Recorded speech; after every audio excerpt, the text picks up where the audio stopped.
Hello students, कैसे हैं आप स्टूडेंट्स। मैं आशा करता हूँ आप लोग सभी अच्छे होंगे, स्वस्थ होंगे। स्टूडेंट्स, आज हम अपना चैप्टर नंबर 3 पढ़ रहे हैं और चैप्टर नंबर 3 में ओलंपियाड हॉट्स कॉर्नर वाला जो सेक्शन है, जो कि पेज नंबर आपका 74 75 पे दिया हुआ है, उसका हम लोग आज 9th 10th और 14th क्वेश्चन पढ़ेंगे। तो 9th क्वेश्चन को देख लेते हैं एक बार। The runs scored in a cricket match by 11 players are as follows. तो स्टूडेंट्स, ये रन्स दे रखे हैं जो 11 प्लेयर्स ने बनाए हैं, वो इस तरह से 9, 15, 121, 51, 101, 81, 50, 16 इस तरह से दे रखे हैं। Find the mean, mode and median respectively. तो इन डाटा जो हैं, जो ये आपके ऑब्जर्वेशंस हैं, ये 11 ऑब्जर्वेशंस हैं। इनका आपको मीन बताना है, मोड बताना है और मीडियन बताना है। तो ये आपके 4 ऑप्शन दे रखे हैं, तो ये हमें सोल्व करना पड़ेगा, तभी हमें इसका ऑप्शन पता चल पाएगा, राइट ऑप्शन पता चल पाएगा। तो हम लोग क्या करते हैं, सबसे पहले जो ऑब्जर्वेशंस हैं इनको असेंडिंग ऑर्डर में अरेंज कर देते हैं। तो असेंडिंग ऑर्डर ऑफ रन्स, तो 11 प्लेयर्स ने जो रन्स बनाए उनको असेंडिंग ऑर्डर में हमने अरेंज किया है। असेंडिंग ऑर्डर में सबसे पहले हमने 9 को लिया है, फिर 11 को इसमें देखते हैं और फिर इस तरह से लेते जाएंगे। तो ये असेंडिंग ऑर्डर में हमने इसको अरेंज कर लिया यहाँ से, ठीक है। उसके बाद हमने सम ऑफ रन्स, ये रन्स है, इनको ऐड भी कर लिया। तो ऐड किया तो ये 9 + 11 + 11 15 प्लस ये सारे हमने ऐड कर लिए, तो ये 548 आ गए हैं। अभी स्टूडेंट्स, इसमें पहले नंबर पे क्या दे रखा है, मीन दे रखा है। तो मीन निकालने का क्या है, आपका मीन है वो हम कैसे निकालते हैं, सम ऑफ ऑब्जर्वेशंस ये है और नंबर ऑफ ऑब्जर्वेशंस ये हैं। तो नंबर ऑफ ऑब्जर्वेशंस आपकी 11 है, तो ये आ जाएगा 5, 4, 8 और डिवाइड बाई 11। तो यहाँ से 11 और ये 5, 4, 8 इसको डिवाइड कर लेते हैं। तो 4 से जाएगा ये 44 आ गए, ये 10 बज गए 8। 9 पे जाएगा ये फिर 9 आ जाएंगे, ठीक है। तो उसके बाद यहाँ से हम लोग करना चाहें तो 49 होल 9/11 ये आपका आ जाएगा। अगर पॉइंट्स में बदलना चाहें तो पॉइंट्स में भी बदल सकते हैं। तो पॉइंट्स में बदलेंगे तो यहाँ पे कितना आ जाएगा, फिर यहाँ पे पॉइंट लगाया मैंने, यहाँ पे पॉइंट लगाया, तो ये 0 और ये 0, फिर ये 8 जा 88, फिर 2 पे ये 0 ये 0, तो ये 1 जा, ठीक है। तो इसको हम ज़्यादा करना चाहें तो 49.8 ये भी लिख सकते हैं। आगे इसका 1 प्लेस तक हम करते हैं तो इतना ही रहेगा, ठीक है।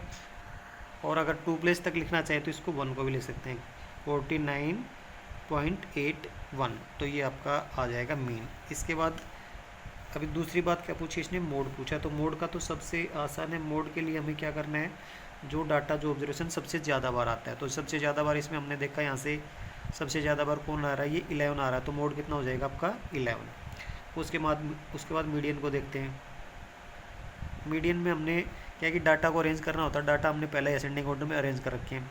और नंबर ऑफ ऑब्जर्वेशंस जो हैं वो आपके 11 है। तो 11 है तो आपको 5 ऑब्जर्वेशंस इधर छोड़ देने, 5 इधर छोड़ देने। तो 1 2 3 4 5, ठीक है। यहाँ से 1 2 3 4 5, ये 5 इधर गए, तो बीच में क्या आ गया, ये 50 आ गया। तो मीडियन कितना हो गया आपका 50 हो गया। तो यहाँ पर हमारा जो ऑप्शन रहेगा मीन, मोड और मीडियन का, तो यहाँ से इसमें ऑप्शन को देखना पड़ेगा। तो 49.81, 11 और 50, ये वाला ऑप्शन आपका डी वाला ऑप्शन करेक्ट हो जाएगा, ठीक है स्टूडेंट्स। इस तरह से हम लोग ये वाला अपना कर सकते हैं। उसके बाद हम लोग अपना ये 10th क्वेश्चन देख लेते हैं। तो 10th क्वेश्चन में आपको क्या करना है, इसमें यहाँ से द मीन दे रखा है पहले, फिर मीडियन दे रखा है और यूनिक मोड, यानी मीन है, मीडियन है और मोड है। And range of a collection of 8 integers are all equal to 8, ठीक है भाई। मीन भी, मीडियन भी, मोड भी और रेंज भी सभी 8 हैं।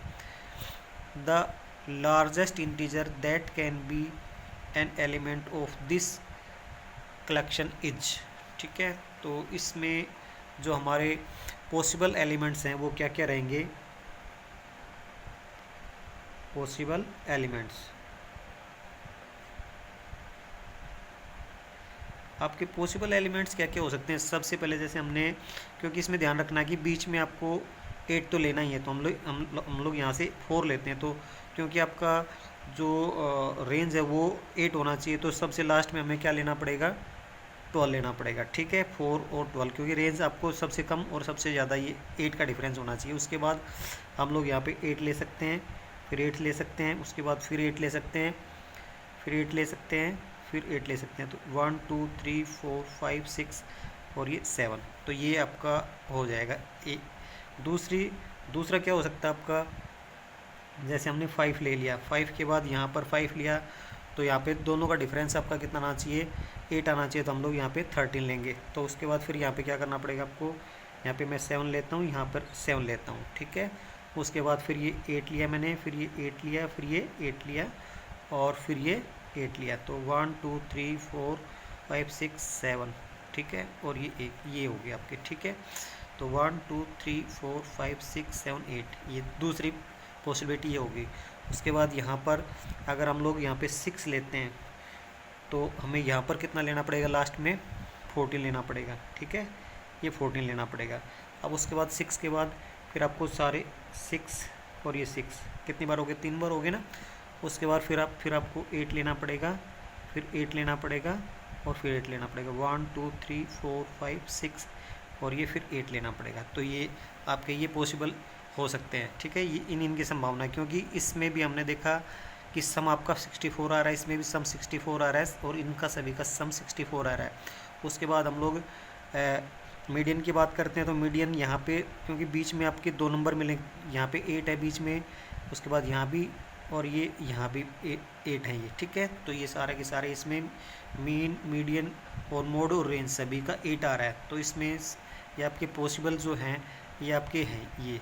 तो सबसे बड़ा नंबर इसमें आपका कौन सा आ रहा है, तो लार्जेस्ट इंटीजर कैन भी क्या हो सकता है, सो लार्जेस्ट पॉसिबल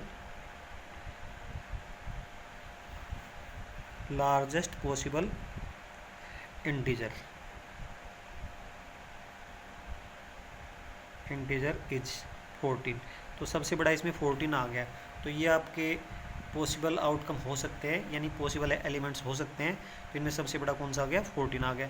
और ये एलिमेंट्स किस तरह से हैं कि जिनका मीन, मीडियन, मोड और रेंज सभी 8 आ रहा है, सभी 8। इनको आप जोड़ जैसे देख सकते हैं 64 आएगा। और मोड है सबसे ज़्यादा बार 8 आ रहा है, इसमें भी 8 आ रहा है, इसमें भी 8। रेंज है यहाँ से 8 आ रही है, यहाँ से भी 8 आ रही है और यहाँ से भी 8 आ रही है। इस तरह से ये क्वेश्चन आपका हो सकता है। तो स्टूडेंट्स अभी हम अपना ये 14 क्वेश्चन देख लेते हैं। Which of the following statement is incorrect, इनमें से कौन सी स्टेटमेंट है इनकरेक्ट है। तो पहला देख लेते हैं, probability of an event can never exceeds 1। ये बात बिल्कुल सही है कि प्रोबेबिलिटी 1 से ज़्यादा नहीं हो सकती है। The median of data 21 26 16 29 32 is 16। तो ये बात कुछ गड़बड़ लग रही है, यहाँ पे इसका जो मीडियन है वो 16 नहीं है, क्योंकि ये डाटा है ये आपके वैसे तो यहाँ पे बीच में आ रही है, लेकिन ये असेंडिंग ऑर्डर में अरेंज नहीं किए हुए हैं। तो ये आपका ये वाला ऑप्शन है ये इनकरेक्ट है, ठीक है। बाकी आगे देखना चाहें तो देख सकते हैं, बाकी इनको देखने की ज़रूरत नहीं है क्योंकि आपको अपना ऑप्शन मिल चुका है, ठीक है। उसके बाद यहाँ से देखना चाहें तो वैसे सी पे देख लेते हैं, the mode of a set of data is the value which occurs most often. ये बात बिल्कुल सही है।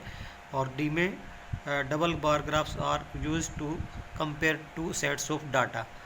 जो डबल बार ग्राफ है 2 सेट्स ऑफ डाटा को कंपेयर करने के लिए यूज किया जाता है, ये बात बिल्कुल सही है। तो ये ठीक है, तो इनकरेक्ट आपका ऑप्शन बी होगा जो गलत है। अभी होमवर्क का टाइम हो गया स्टूडेंट्स, तो हमने क्या करना है, solve olympiad questions of chapter number 3, page number 74 75 के ऊपर दे रखे हैं और ये क्वेश्चंस आपको अपनी रफ नोटबुक में सोल्व कर लेने हैं। Thank you students.